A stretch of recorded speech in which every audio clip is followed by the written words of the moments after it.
Hello, and welcome to another episode of EnVisioneering Exchange, the podcast where industry leaders discuss the most important topics in sustainability, climate change, buildings, and urban efficiency.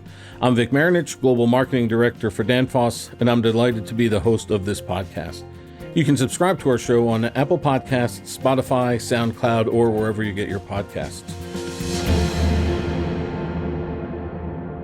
Today, we have Flemming Nielson on the show to talk about corporate, environmental, social, and governance, or ESG goals, why companies are adopting them, and how can they make them a part of their company mission. Flemming is the interim head of Group Sustainability and ESG at Danfoss. Flemming, it's an honor to have you on the show. So, Flemming, you've been involved with the creation of Danfoss ESG goals and obviously have a lot of insights to share. Maybe why don't we start off by explaining what ESGs are and why companies are adopting them right now?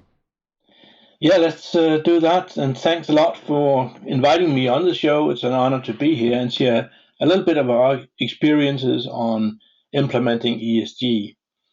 And what is ESG? It stands for Environment, Social, and Governance, and is the new way of pronouncing sustainability.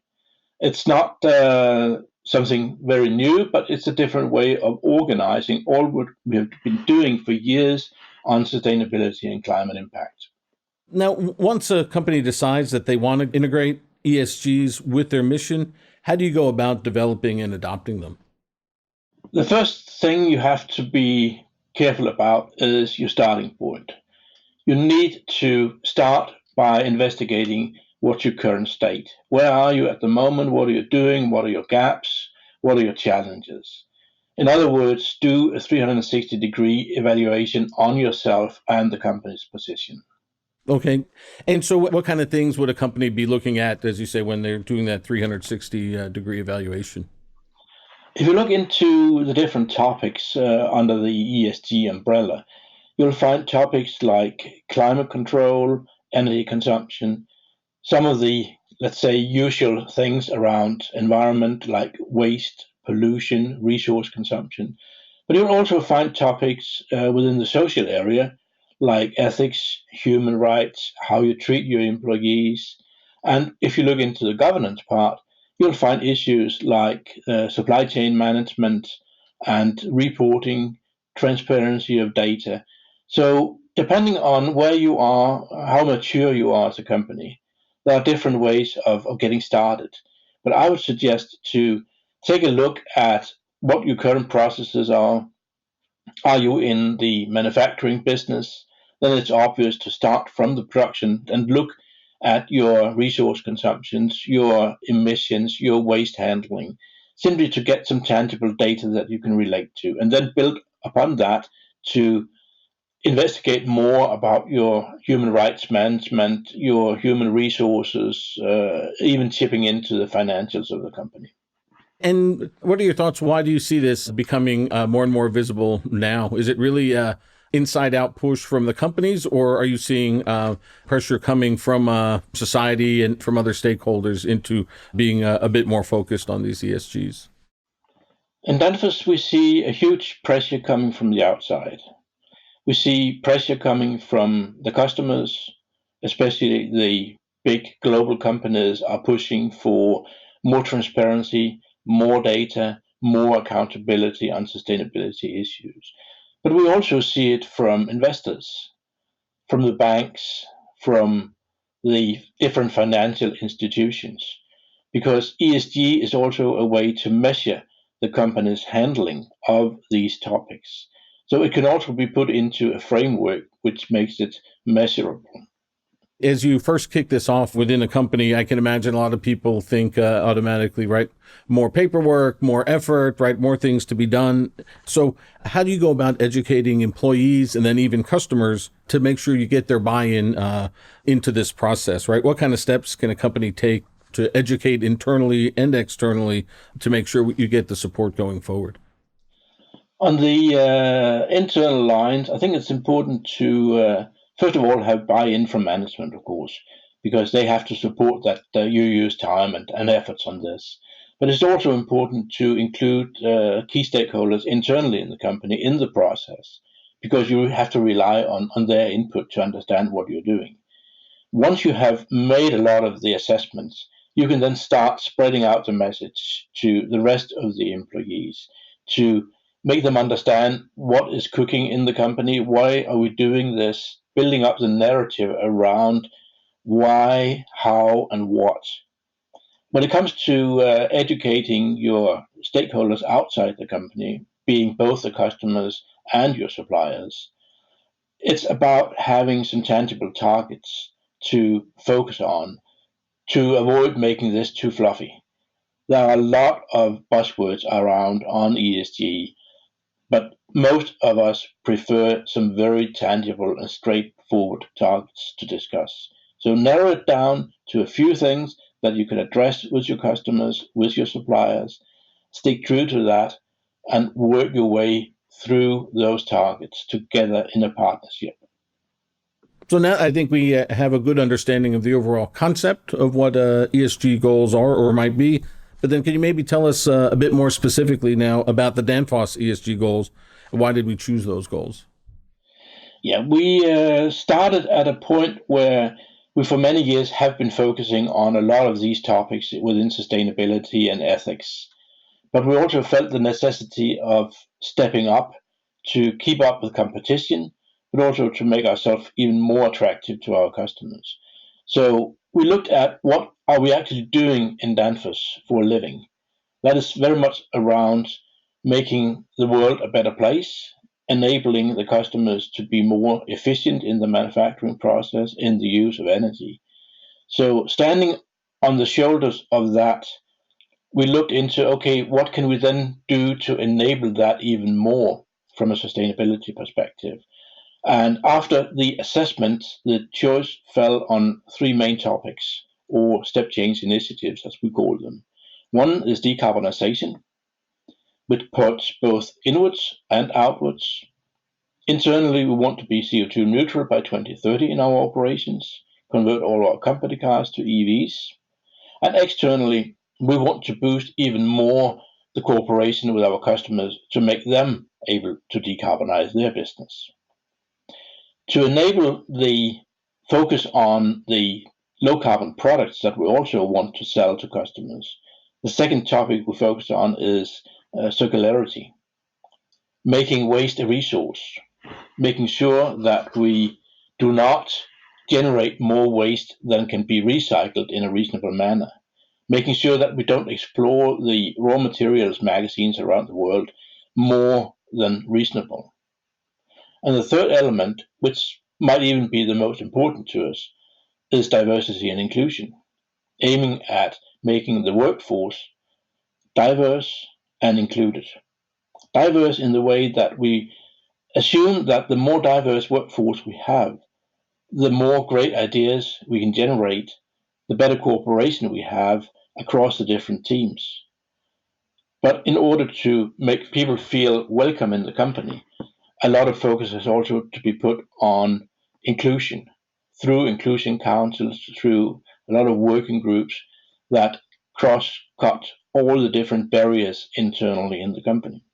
Fantastic. So we talked decarbonization, circularity, diversity, and inclusion, three things that I think everybody can agree are very important, especially in this day and age. And as a sneak peek, we will be having another podcast specifically around diversity and inclusion, so stay tuned for that. Now, can you describe maybe the process that Danfoss went through to develop and implement these ESGs? I mean, it's not just a group of people in a room and you send an email and everything's going great, right? So how did things go and how did you roll the goals out? Yeah, it's a little bit more complicated than that. Of course, in a big company like ours, we also have the ability to allocate resources. But we chose from the beginning to also hire some external consultants to get an outside-in view on the company.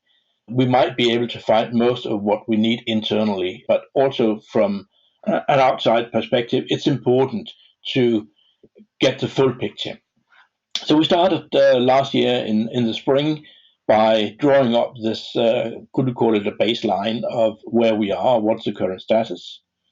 We did some stakeholder interviews with potential customers, existing customers. We talked to NGOs, to financial institutions, to opinion makers around the world, regulators, to get a full picture of how was their perception of our current state and what was their perception of where we want to be in 4, 5, 10 years. All of that was put into what is called a materiality assessment matrix, where we rank all the different topics in ESG on two parameters: the importance to us as a company and the importance to our stakeholders. And if you imagine such a chart, you just have to pick from the right upper hand corner, and there you have the most important topics to start dealing with, because that's the highest impact on you and the highest impact on your stakeholders. And then from that point, we built a project organization involving all the different stakeholders internally in the company, segments, the management groups, employees across the different parts of the organization. We had, I guess, around 40 to 50 people, more or less full-time, involved during half a year of drawing up the picture of where we want to be. And that all resulted in a plan that was launched in the beginning of this year, with the focus of making this happen through ownership in the organization. Even though we're building up a organization also on group level in Group Sustainability, it's really important to emphasize the importance of getting everybody on board, or as Global Compact is saying, leave nobody behind. We cannot afford to lose people in this process, because if they get demotivated or derailed even, we are having so hard time getting back on track. So it's really about doing it kind of the traditional way when it comes to project management. Design your organization, design your processes, make sure that you listen to people and make sure that they feel heard. And finally, draft up a good, solid plan. Rather take small steps than large steps to create the successes you need to convince also the skeptical part of the organization that this is the way forward. Yep. So that must be a pretty big task. You mentioned 40 or 50 people working on this, but we're talking about a global initiative, everything from the production workers up through the executive committee and everything from the U.S., Europe, China, right down into Middle East and so on. So that's really a diverse group of people. Did you really have to fine-tune everything per region, per person? How did you go about making sure the message was understood by really everybody in the organization? From group, we have decided to make basically one message to the entire organization, and then link up with local people in the regions, in the factories, to tailor it to the local needs. Because we cannot create a one-size-fits-all solution when it comes to ESG. You have different legislation in the US versus China. You have different cultures where you also have to pay respect to how a message is passed on to the employees. You have different management traditions, and all that has to be factored in locally. We can advise from group, we can make sure that we hand out materials that can be localized. And one good example of what we're doing right now is to launch a campaign towards the production workers around the different factories in the world. And the idea is to have one top-level message coming out, but localizing it to the extent necessary. We're developing some materials now which are going to be translated to 14 different languages. And the next step, building upon that, is then to localize it depending on local needs. You mentioned one of the three ESG goals that Danfoss selected was decarbonization. As part of our decarbonization goals, we've decided to adopt science-based targets. Can you maybe talk for a minute about, one, what science-based targets are and how that differentiates what we're doing here, and then why they were adopted and how they're guiding Danfoss? Sure. Science-based targets in its nature is something that originates from the Paris Agreement back in 2015, where the world agreed to limit the global warming to below 1.5 degrees Celsius by 2030. In order to achieve that goal, the Science-Based Targets framework gives us all our reasonable portion of the burden to achieve those targets. That means that if you adhere to the science-based targets methods, you calculate your current emissions and the pathway towards 2030 in a way that is aligned with science, with the UN framework for climate assessment, with the greenhouse gas protocol, and that ensures that you take your fair share of the pie to get towards limiting the warming to 1.5 degrees. It's a little bit of a complicated model because there are a lot of guidelines to it, but in essence, it makes sure that depending on your industry, you're giving a certain portion of CO2 emissions that you should remove from the surface of the earth. Of course, the more heavy you are on emissions, the bigger portion you are expected to take care of. So it sounds like, as you mentioned, these science-based targets are really guidelines and procedures to make sure that all companies then across all regions, across all different industries are, let's say, playing by the same rules, right? We hear oftentimes some companies are trying to greenwash their annual reports, and they know that climate and sustainability are becoming important to their stakeholders, so they try to make some nice fluffy statements, but really using these science-based targets are making sure that Danfoss is using internationally approved and agreed upon guidelines to get our ESGs moving. Is that right? Yes, basically about creating a level playing field for everybody so that once you sign up for that, you can be sure that you are assessed in the same way as your competitors, and you do not have people that do less than they're expected, because you also have to report on your progress on an annual basis. So somebody is monitoring on what you're doing. So you cannot just get away from it by claiming that you're doing something but leaning back and doing nothing in reality. You'll be scrutinized if you are not delivering on your performance targets. Right. So based on how we've gone down this path so far, maybe have some lessons learned from Danfoss that you can share with some companies that are just at the beginning of this journey into science-based targets? I think some of the learnings that we have are also applicable to pretty much any other company. The starting point is very important. Understanding your company's DNA, your company's heritage. Where do you come from? What is your present history on sustainability, on climate, on energy? And working your way slowly from there towards framing the project. It's very important to find out what is in scope and especially what's not in scope in such a project, because you could easily end up having a project that outgrows your expectations or even your abilities to work with it. Don't overdo it. Don't set up more expectations than necessary. That's one of the biggest learnings from us. And then it's also a matter of engaging with the right people in the organization. You have a formal management structure, but you also have people around that are informal leaders or informal opinion makers. They need to be drawn in because a lot of them sit with invaluable information that can be used in the project. Do we have any best practices maybe that you can recommend for some of these other companies? And of course, this isn't all just industrial firms, but really anybody can jump onto this ESG program, right, moving forward. So any best practices you can share with our audience? I think when it comes to looking towards the best in class, you could easily end up looking at something which is to many companies not achievable because it's simply too big a system or big approaches. I would suggest not for a start to look at science-based targets because that could be overcomplicating things, but perhaps look into some of the ESG assessment or rating frameworks that already exists out there.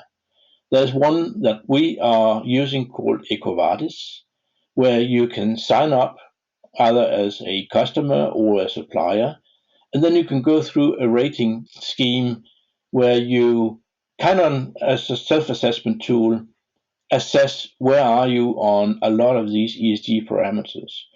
And that will give you a good feeling of your current state and also your improvement potential. And that's also something that is recognized across industries, so that it's not something where we start inventing the wheel ourselves, but relying on somebody else's opinions and assessments. There are also a lot of free tools available out there. So if you just Google for ESG assessment tools or ESG in general, you'll find a lot of these free questionnaires or survey systems that enables you to get a fairly good starting picture of all of this. Of course, there are also the very expensive systems hosted by all of the consultants, but that's not really necessary to get started. You can always enter into those frameworks later if you need even more expertise. But upfront, it's a lot about do it yourself through these questionnaires, as long as they are recognized across industries instead of being invented just around the corner. Right. So, I mean, it sounds like you're saying don't let perfection be the enemy of good, right? The important thing is get started. This is an important topic, an important effort. Try to draw up this picture of the elephant, so to say, and find out where do you want to be? What's your aspiration for the future? Fantastic. Well, thanks a lot, Flemming. That's it for this episode of EnVisioneering Exchange. I'd like to thank my guest, Flemming Nielson, the interim head of Group Sustainability and ESG at Danfoss, for joining us. Don't forget to subscribe to EnVisioneering Exchange on Apple Podcasts, Spotify, SoundCloud, or wherever you listen to your podcasts. Lastly, if you enjoyed this episode, don't forget to rate, review, and share it with your network. Thanks for listening, and talk to you next time.